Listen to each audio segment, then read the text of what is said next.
In 2025, Alzheimer's disease is no longer seen solely as a memory disorder, but as a global public health challenge advancing with increasing force.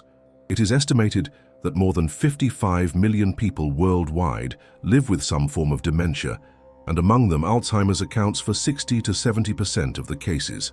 This number continues to rise, mainly because the global population is aging at an accelerated pace. Every year, millions of new diagnoses are made, and projections indicate that by 2050, this number will more than triple, surpassing 150 million people. For developing countries, the impact will be even harsher, as many health systems are not prepared to provide the level of care patients and families need. Alzheimer's, therefore, is not a distant threat. It is a present and growing reality. The economic burden also highlights the gravity of the problem. It is estimated that in 2025, global spending on Alzheimer's will exceed $1 trillion, including direct medical costs, hospitalizations, medications, along with productivity losses and the indirect impact on caregiving family members. Often, a son or grandchild has to give up work to provide full-time care, generating financial, emotional, and social consequences. The burden of Alzheimer's, therefore, falls not only on those who receive the diagnosis, but on entire families who must reorganize their lives around the disease. Another crucial point is the perception of Alzheimer's as a silent epidemic. Unlike other chronic diseases such as diabetes or hypertension, which can be controlled for decades, Alzheimer's progresses relentlessly. It damages memory, reasoning, behavior, and over time strips individuals of their most basic autonomy.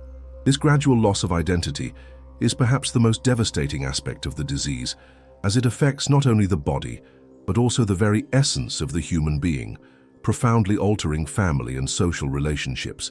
Research shows that the main risk factors remain advanced age, family history, and certain specific genes such as APOE4, which considerably increases the probability of developing the disease. However, factors such as obesity, sedentary lifestyle, poorly controlled diabetes, and smoking also play significant roles in risk development. In other words, Alzheimer's is not only the result of inevitable aging, but also of lifestyle choices over decades. This perspective expands the need for prevention from an early stage, showing that healthy habits can delay or even reduce the likelihood of the disease's onset. Finally, in 2025, the greatest novelty is that Alzheimer's is no longer regarded as an unavoidable condition, but as an active battlefield of science. With the arrival of new treatments and diagnostic methods, a paradigm shift is underway. From passive waiting and palliative care, the focus has shifted to early identification and rapid intervention, which can mean additional years of autonomy and quality of life. This shift places Alzheimer's at the center of attention for governments, pharmaceutical industries, and above all, families who are waiting for concrete solutions to confront what once seemed insurmountable. The diagnosis of Alzheimer's in 2025 still faces significant barriers.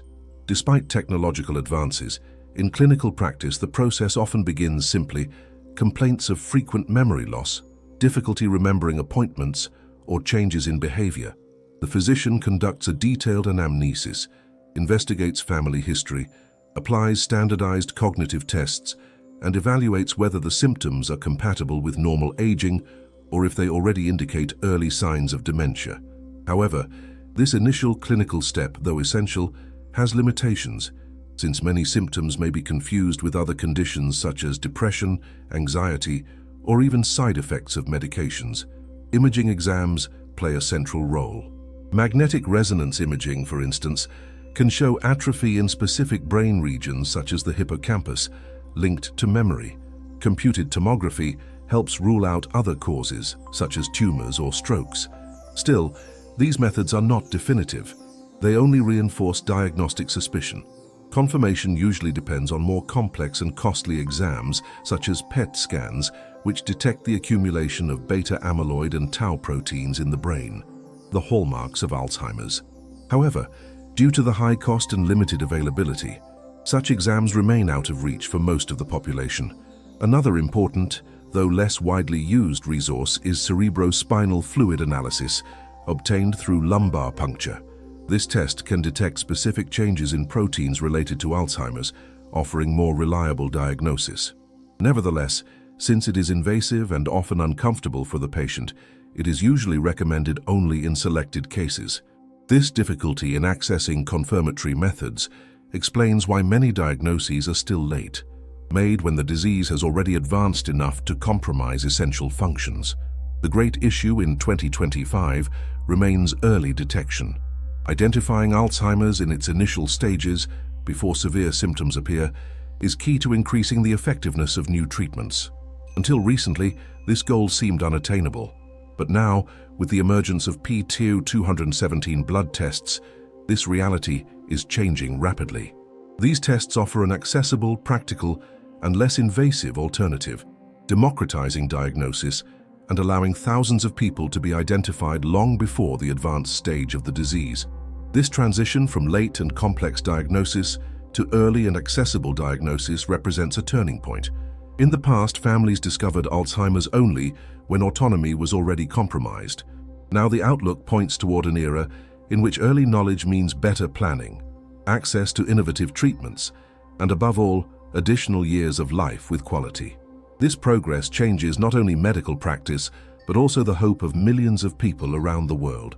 For decades, treatments available for Alzheimer's disease were limited to relieving symptoms without altering the course of the illness. In 2025, science finally reaches a new level with the arrival of monoclonal antibodies, which promise to act directly on the roots of the problem. These medications, including Donanemab, Kisunla, and Lecanemab, Leqembi, were developed with an ambitious goal: to clear the brain of beta-amyloid plaques, an abnormal protein that accumulates between neurons and is associated with Alzheimer's progression. The logic behind these antibodies is simple to understand, but sophisticated in execution. They work as keys programmed to recognize, bind, and mark these plaques, allowing the patient's own immune system to eliminate them. The impact of this approach is revolutionary, because it breaks with the long-standing idea that nothing could slow the progression of the disease. Until then, medications like donepezil or memantine only acted by modulating neurotransmitters, providing temporary help with cognition, but not interfering with the buildup of toxic proteins in the brain. Monoclonal antibodies, on the other hand, represent an active biological strategy in which the treatment acts directly on the central pathological process. Clinical studies have shown that these drugs significantly reduce the amount of amyloid plaques in the brains of treated patients, opening the door to greater preservation of memory and cognitive functions for longer periods.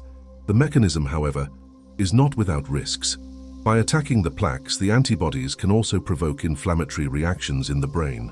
One of the most discussed complications is the so-called ARIA, amyloid-related imaging abnormalities, which appear as edema or small cerebral hemorrhages detected by MRI. While in many cases they are asymptomatic, in others they can generate severe symptoms such as headaches, confusion, or seizures.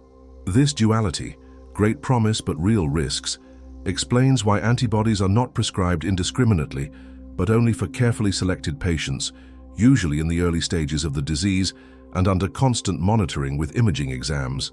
Another essential point is that monoclonal antibodies are not a cure but a disease-modifying treatment. In other words, they do not restore lost functions nor completely stop Alzheimer's progression. Their role is to slow down the disease, preserving autonomy for longer. For patients, this can mean months or even years of additional life with better quality, which in the context of such a devastating illness already represents a major step forward. Practical experience so far shows that when administered early, these drugs provide the best results, reinforcing the importance of increasingly early diagnoses. The revolution of antibodies does not end with the drugs already approved. The other similar compounds are in advanced stages of development, expanding the therapeutic arsenal for the coming years. This opens a new frontier in the fight against Alzheimer's, where biotechnology takes center stage, and each advance reinforces the idea that confronting the disease has moved beyond palliation to become strategic and transformative. For doctors, patients, and families, this new reality is viewed as a breath of hope, though accompanied by the responsibility of understanding its limits and risks. Donanemab, marketed under the name Kisunla, represents one of the most significant milestones in the history of Alzheimer's treatment up to 2025. Developed by the pharmaceutical company Eli Lilly, this monoclonal antibody was designed to bind to a specific form of beta-amyloid protein called pyroglutamate amyloid, which accumulates in brain plaques. By recognizing and targeting this protein, Donanemab helps the immune system clean the brain of these toxic structures, reducing the overload that destroys connections between neurons. This makes it a highly targeted treatment, unlike traditional medications that only address symptoms. The most notable results emerged from a large clinical trial called Trailblazer-ALZ 2, published in 2023 and still guiding practice in 2025. In this trial, patients in the early stages of Alzheimer's, that is, with mild cognitive impairment and early dementia, were followed over several months. The data revealed that Donanemab was able to slow cognitive decline by up to 35% compared to placebo. Although this difference does not represent a reversal of the disease, it translates into months or even years of additional autonomy for patients who would otherwise lose independence more quickly. Another remarkable aspect is the duration of treatment. Donanemab is administered intravenously, typically once a month. Unlike other antibodies, however, it was designed to be discontinued once the patient reaches very low levels of amyloid plaques in the brain, which may occur after 1 or 2 years of therapy. This means it is not a lifelong medication, but rather an intensive brain cleansing regimen followed by monitoring. This feature is seen as a key differentiator, as it reduces prolonged exposure to side effect risks. Speaking of risks, it is important to highlight the most common complications associated with Donanemab. The main one is the aforementioned ARIA, which appears in about 20 to 30% of patients. While most cases are mild or even asymptomatic, some episodes can be severe and require treatment suspension. Other side effects include infusion site reactions and symptoms such as fever, chills, or muscle pain. For this reason, Donanemab use requires rigorous monitoring with periodic MRIs, which increases costs and restricts access to specialized medical centers. From a regulatory perspective, by 2025, Donanemab had already received approval in countries such as the United States and Japan, and was under review in several other regions of the world. However, it is not yet widely accessible, especially in low and middle-income countries. Its price is high, often exceeding tens of thousands of dollars per year, not including additional monitoring costs. This reality fuels intense debates about inequality in access, since only patients in wealthy countries or with resources can fully benefit. Despite these limitations, Donanemab represents a true turning point. For the first time, there exists a drug capable of consistently modifying the natural history of Alzheimer's. It is not a cure, but it is clear evidence that science has advanced beyond palliation, opening the way for a new era of treatments that directly attack the causes of the disease. For doctors, patients, and families, Donanemab symbolizes concrete hope, though accompanied by challenges such as high costs, side effect risks, and the need for early diagnosis to achieve better results.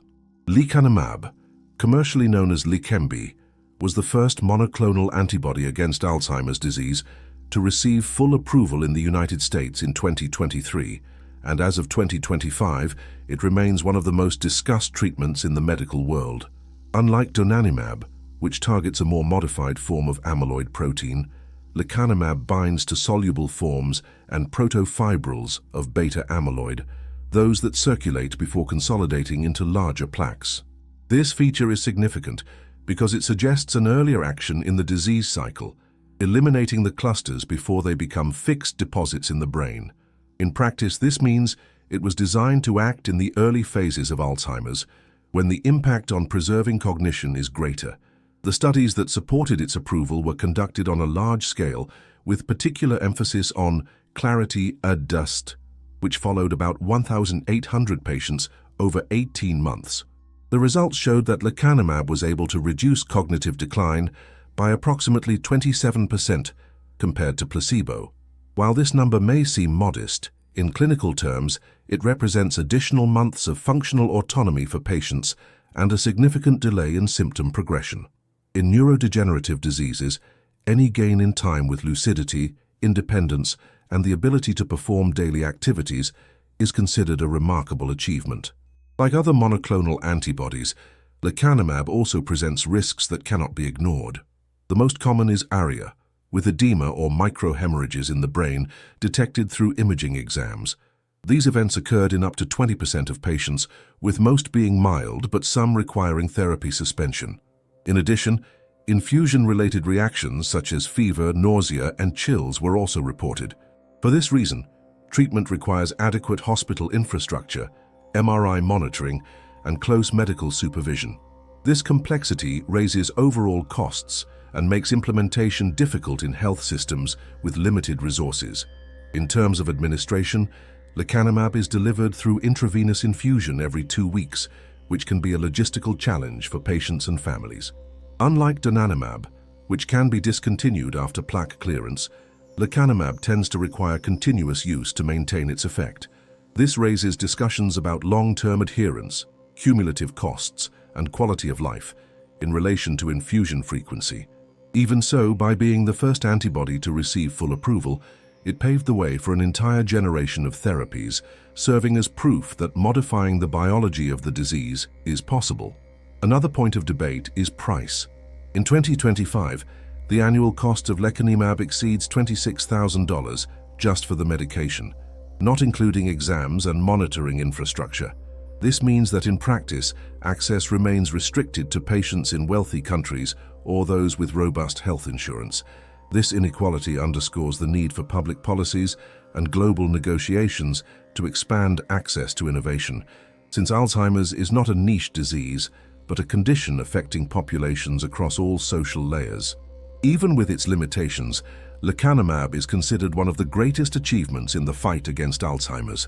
It does not cure or reverse already established symptoms, but it offers something that only a few years ago was unimaginable: the possibility of gaining real time against the disease. For patients, this can mean more moments of recognition with their families, more time of autonomy, and less early dependence. For science, it is proof that the amyloid clearing strategy can work, even if it is not the definitive solution. Alongside new blood tests and other antibodies under development, Lecanemab marks the beginning of an era in which Alzheimer's is no longer treated only with palliatives, but is tackled at its biological roots. For decades, one of the greatest challenges in combating Alzheimer's was the difficulty of diagnosing the disease quickly, affordably, and early. Until recently, the most precise tools involved expensive and complex exams, such as PET scans, or invasive procedures like lumbar puncture for cerebrospinal fluid analysis. In 2025, however, an innovation is changing this scenario: the blood test based on the biomarker p-tau217, which promises to be a turning point in Alzheimer's diagnosis. The tau protein is one of the main actors in the disease. Normally, it helps maintain the internal structure of neurons stable, functioning as a kind of skeleton of nerve cells. In Alzheimer's, however, abnormal modifications occur, leading to the accumulation of toxic tangles inside neurons. Among the different types of altered tau, the phosphorylated subtype known as p-tau217 has emerged in recent years as one of the most sensitive and specific markers of the disease. By measuring levels of this protein in the blood, researchers discovered that it is possible to identify Alzheimer's in very early stages, even before severe symptoms appear. Clinical studies conducted in countries such as the United States, Sweden, and Japan have shown impressive results. The p-tau217 blood test demonstrated sensitivity and specificity above 85%, rivaling sophisticated imaging exams. In some cases, it was even able to distinguish Alzheimer's from other forms of dementia, something that is often challenging even for experienced neurologists. Furthermore, because it is a simple blood test, it eliminates the barriers of high costs and the discomfort of invasive methods, making diagnosis more democratic and feasible on a large scale.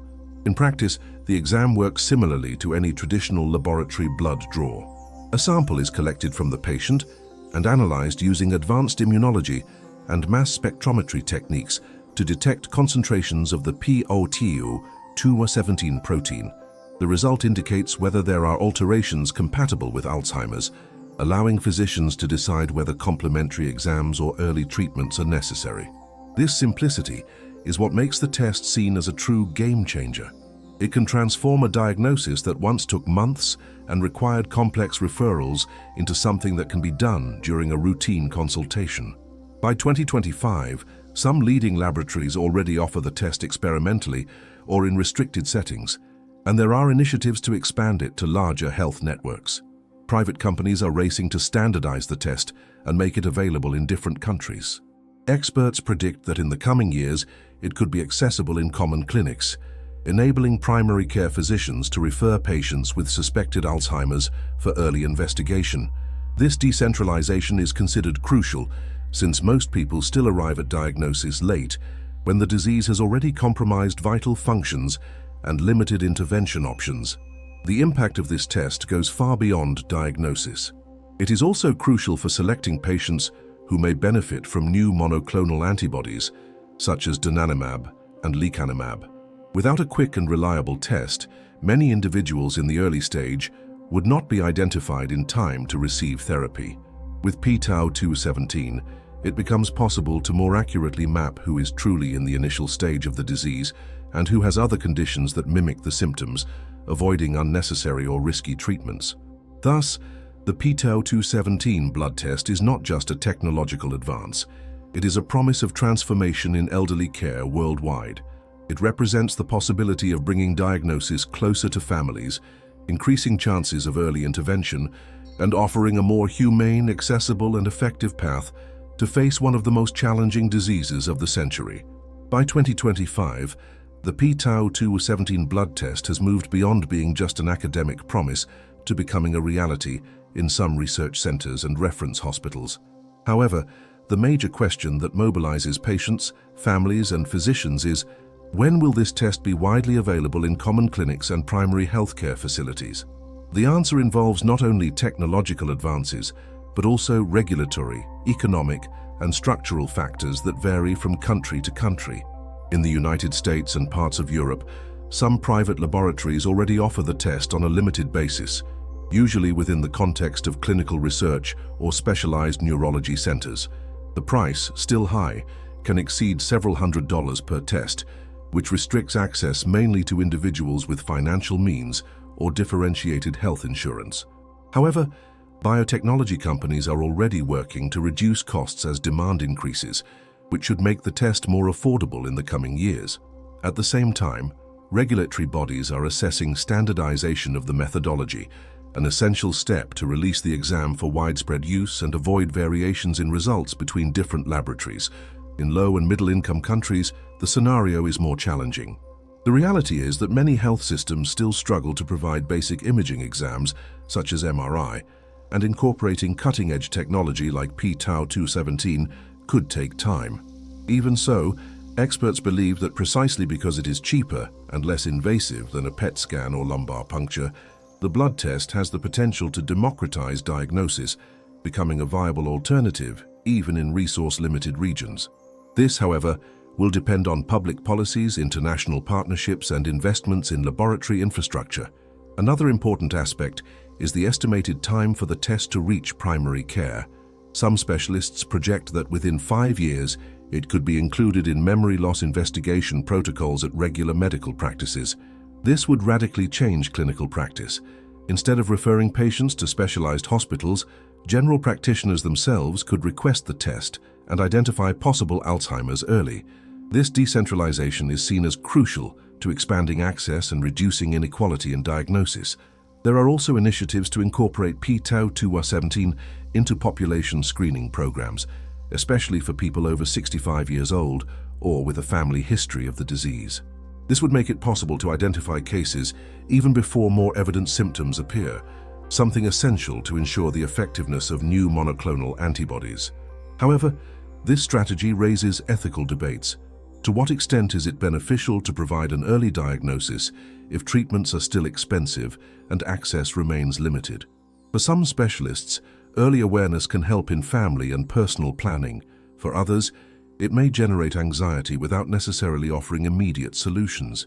In summary, the path from cutting-edge laboratories to primary healthcare facilities will be gradual but inevitable. The p-tau217 test has already proven its effectiveness, and is likely to become an indispensable tool in the medical arsenal against Alzheimer's. The pace of this transition will depend on the balance between scientific innovation and public health policies. But the trend is clear. Within a few years, millions of people will gain access to faster, more affordable, and more accurate diagnoses. For the elderly and their families, this represents the hope of living longer with autonomy and facing the disease with solid information from the very beginning. Recent innovations in Alzheimer's treatment and diagnosis represent more than just technical or scientific progress. They have a direct and profound impact on the lives of the elderly and their families. In 2025, for the first time, many families begin to see the disease not only as an inevitable sentence, but as a condition in which time can be prolonged with quality of life. This means patients can gain months or even years of autonomy, being able to dress themselves, recognize loved ones, hold simple conversations, and perform small daily tasks. For families witnessing the gradual decline of a relative's memory, these gains represent preserved moments of connection that were once rapidly erased by disease progression. On an emotional level, early diagnosis, enabled by the p-tau217 blood test, also transforms how families relate to the disease. Until recently, Alzheimer's was usually discovered when the signs were already evident and devastating. Now, it can be detected in early phases, giving families more time to prepare. Preparation goes beyond medical treatment and includes practical adjustments to routines, financial planning, reorganization of family roles, and most importantly, time to accept and deal with the reality in a more structured way. Information comes before the disease fully robs autonomy, giving families greater decision-making power. Another key aspect is the inclusion of patients in clinical trials and innovative treatments. Until recently, most elderly people only had access to palliative drugs. Today, with more precise and early diagnoses, many can qualify for disease-modifying therapies, such as monoclonal antibodies. For families that were told for years that nothing could be done, the possibility of a treatment that actually interferes with disease progression is a game-changing perspective. Although not a cure, this access renews hope and expands the strategies available to confront Alzheimer's. Family dynamics also change significantly. In many households, early diagnosis allows elderly patients themselves to participate in important decisions about their future, something that rarely happened when the disease was discovered in advanced stages. Now, many patients who are still lucid can express their wishes about care, decide whether to participate in clinical trials, organize wills, or discuss well-being actively. This preserved agency strengthens dignity and autonomy, reducing the feeling of helplessness that often accompanied the disease. On a practical level, there are concrete changes in daily life planning. Families can adapt their homes earlier, invest in psychological support for caregivers, seek support networks, and even plan vacations or special moments before the disease's limitations become severe. Moreover, with a better understanding of the risks and benefits of new drugs, families can make more informed decisions about whether to pursue certain treatments, avoiding false hopes and balancing expectations. In summary, innovations in diagnosis and treatment bring something beyond science. They provide quality time. Time to live, to love, to organize life, and to confront Alzheimer's in a less cruel way. For the elderly, it means prolonging their identity and relationships. For families, it means preserving memories, moments, and bonds that would otherwise be abruptly lost. This transformation does not erase the pain of the disease, but it profoundly changes the way it is faced. And for millions of people in 2025, that alone is an invaluable victory. Despite the enthusiasm surrounding new monoclonal antibodies and blood tests such as p-tau217, it is essential to recognize that these innovations still have clear limits, significant risks, and intense controversies within the medical and scientific community. In 2025, even with the approval of Donanemab, Kisunla, and Lecanemab, Leqembi, experts stress that these drugs are not a definitive cure for Alzheimer's. They can slow the progression of the disease, but they do not prevent it from advancing, nor do they restore memories already lost or cognitive functions already compromised. The real effect, though meaningful, is measured in months or a few extra years of independence, something valuable, but which can also create frustration among families hoping for miraculous results. The risks cannot be ignored either. The most feared adverse reactions, such as ARIA, brain edema and microhemorrhages, affect up to 1/3 of patients in some studies. Although most cases are manageable, there is always the possibility of serious complications, including confusion, seizures, and even risk of death in rare situations. This raises ethical debates. To what extent is it valid to subject elderly and fragile patients to such invasive, high-cost therapies with potentially severe side effects? The decision to initiate these treatments requires a delicate balance between risks and benefits, putting doctors and families in difficult dilemmas. Another controversial point is the pow's high cost. Antibody treatment can exceed tens of thousands of dollars per year, not including the expenses of continuous MRI monitoring and specialized medical follow-up. This makes the innovation inaccessible to much of the global population, reinforcing inequalities between rich and poor countries. There is fear that these advances could create a kind of two-class Alzheimer's, one for those who can pay for early diagnosis and advanced therapies, and another for those left without access, limited only to basic palliative care. In addition, there is controversy over the long-term effectiveness itself. While studies show statistically significant benefits, many researchers question whether these gains translate into sufficient practical impact in patients' daily lives. Reducing cognitive decline by 27% or 35% may look impressive on paper, but doubts remain as to whether this difference persists in later years, especially when antibody treatment is discontinued. Some argue that current enthusiasm may be overstated compared to the real benefits. The p-tau217 blood test also sparks ethical and scientific debates. Despite its high accuracy, there are still limitations. The test can generate false positives or identify the disease in people who may never develop significant clinical symptoms. This raises the question of how to handle early diagnoses in asymptomatic individuals. Knowing that one has a risk of Alzheimer's without widely accessible treatment can cause unnecessary anxiety. The discussion, therefore, is not only medical, but also psychological and social. Finally, criticisms about the role of the pharmaceutical industry cannot be overlooked. Alzheimer's is one of the costliest diseases in the world, and new therapies represent a multi-billion-dollar market. Some voices in the scientific community question whether the pressure for rapid approvals is influencing regulatory agencies to accept drugs with still limited evidence of clinical impact. This clash between hope, science, and economic interests creates constant tension, which is part of every medical revolution, but requires heightened vigilance so that promises do not turn into collective disappointments. In summary, the advances of 2025 represent a new era of possibilities, but also a field full of uncertainties and debates. Alzheimer's remains a devastating disease, and while there are now tools to fight it more actively, the limits remain clear. The challenge is to balance hope and realism, innovation and ethics, individual benefit and social justice. This balance will determine whether the future of Alzheimer's treatment is not only promising but also fair and responsible. After all the flood of information about new drugs, innovative blood tests, and perspectives for Alzheimer's in 2025, many elderly people and families are left with one essential question: what should I ask my doctor?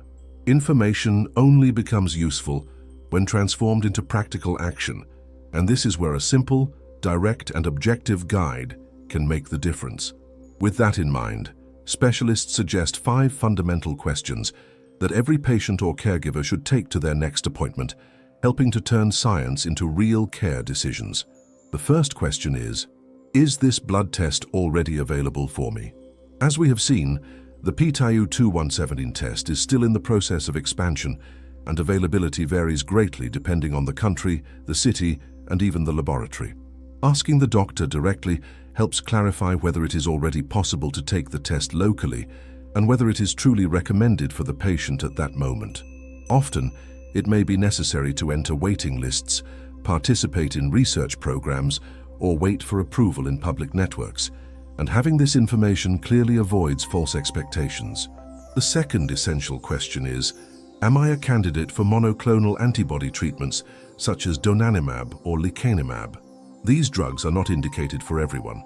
In general, They work best in people in the early stages of the disease, and eligibility depends on factors such as age, medical history, coexisting conditions, and even the type of insurance or health system available. Knowing whether the elderly patient can or cannot benefit from these treatments prevents wasted time and money on unnecessary consultations and prepares the family for possible referrals. The third question is, what risks do I face if I choose this treatment? This is a crucial point because monoclonal antibodies, while promising, carry real risks, including brain edema, bleeding, and adverse reactions. The doctor should clearly explain whether the expected benefits outweigh the risks in the patient's specific case and whether the local infrastructure is equipped to monitor and manage complications. This frank conversation is essential to ensure that the decision is informed and shared among patient, family, and health professional. The fourth practical question is, what can I do today without relying on new drugs to slow the disease? Even with innovations, it should not be forgotten that lifestyle factors play a central role in brain health. Regular exercise, a balanced diet, blood pressure and diabetes control, adequate sleep and cognitive stimulation remain powerful tools for prevention and management of Alzheimer's. The doctor can recommend personalized and safe strategies that do not depend on regulatory approvals or high costs. Finally, the fifth question is there a clinical trial I can participate in? Often, the best chance to access cutting-edge treatments is not to wait for broad approval, but to join clinical trials. Asking the doctor about this possibility opens doors to concrete alternatives in addition to contributing to scientific progress. Each patient who participates helps accelerate discoveries that could benefit thousands in the future. This 5-question guide does not solve the challenge of Alzheimer's alone, but it turns the medical consultation into an active decision-making space where patients and families stop being mere spectators and become protagonists of care. In 2025, the greatest change lies not only in new drugs or exams, but in the ability of each elderly person and each family to become informed, to question, and to act strategically. Alzheimer's remains a complex and devastating disease, but with the right tools and the right questions, it can be faced with more clarity, dignity, and hope.